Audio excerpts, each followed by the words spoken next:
right, we're in week 2.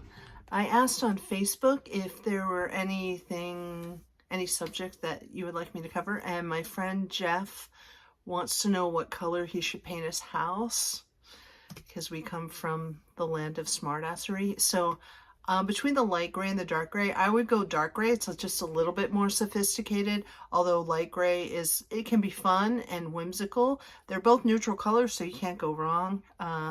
So that's my advice to you, Jeff. The other thing I want to talk about is what it's like to create in small teams. It's awesome and I love it. That's what I want to say. I know there are dramaturgs, there are all kinds of roles, there are all kinds of jobs in the theater, which is just fantastic. But for us in our little tight-knit crew that we have at Venus, the way that we work off of each other is just because we've been doing it for so long.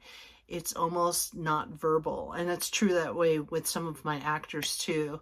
Like Anne Frystat, I was just telling her the other week, like there was one moment in rehearsal where I looked at her and I go, and she went, got it. And then she made the adjustment that I needed her to make. And I never spoke a word. It was, when you connect, that's the amazing part about collaboration. And I just want to encourage it.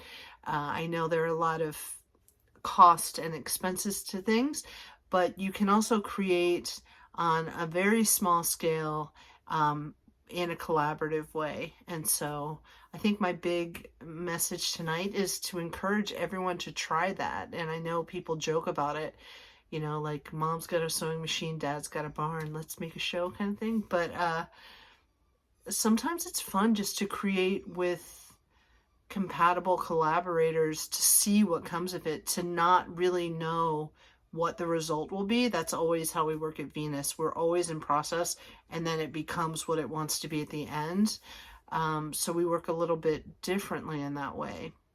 And that's the beauty of not having this big box office pressure. You can really consider what do we want to create together, and then each get into your lane of vibage with that, and then I don't know.